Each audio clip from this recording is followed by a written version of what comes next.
had a hen. Hen gave him one golden egg daily. He was very happy. He got golden egg. Gold is very costly.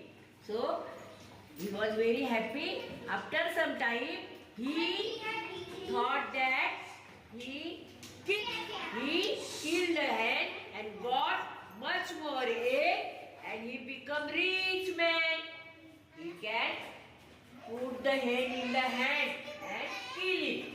Open all the eggs, but there is nothing, any egg in the stomach of the hen. He realized his mistake.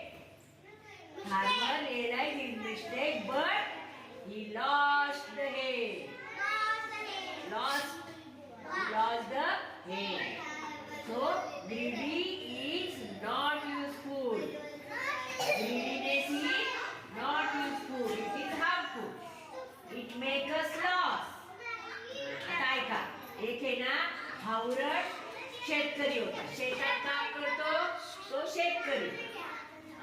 बसायला त्याला ना खूप कोंबड्या असतात, पण त्यात एक अशी कोंबडी असते ती किती महाग आहे ना, पण ती कोंबडी एक सोन्याचं अंड द्यायचं. ते अंड घेऊन तो खूप आनंदी असायचा. माझ्याकडे रोज एवढं सोनं येतं. पण त्यांनी विचार केला एकच अंड येतं, मी जर त्या कोंबडीला कापलं त्याच्या पोटात खूप अंडी मिळतील, मग मी एका दिवसात एवढा पैसेवाला बनणार. त्यांनी काय केलं, त्या कोंबडीला कापलं आणि त्याच्या पोटात पाहिलं तर अंडीच नाही. त्याला कळालं की रोज त्याच्या पोटात एकच अंड तयार होत असतं, आपण चूक केली. आता कोंबडी पण गेली, सोन्याचं अंड देणार आहे आणि आता त्याला अंडी पण मिळणार नाही. त्याच्यामुळे त्याचं किती मोठं नुकसान झालं. रोज एक कोंबडी एक अंड देत होती, पण त्याने खूप अंडी मिळवण्यासाठी त्या कोंबडीला कापलं आणि त्याचं खूप मोठं नुकसान झालं. म्हणून हावरटपणा कधीच चांगला नाही.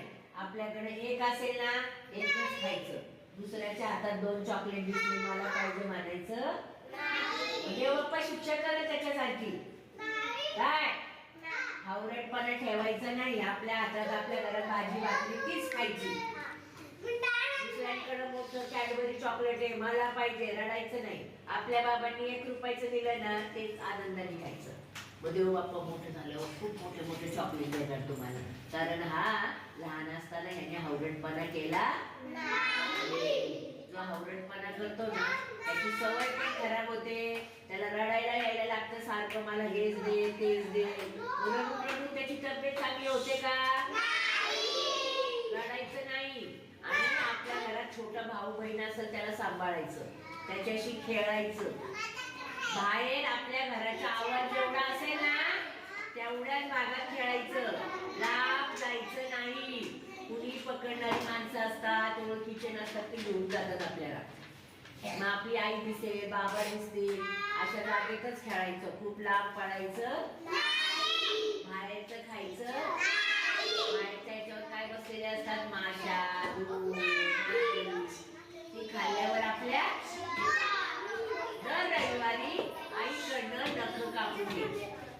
ज्या मुलांची केस वाढली त्याची केस कापायची. मुलांनी डोक्यावर मोठी केस ठेवायची. आपला मेंदू काम करतो का? आपल्याला चांगला अभ्यास आहे. मोबाईल अजिबात पाहायचा नाही.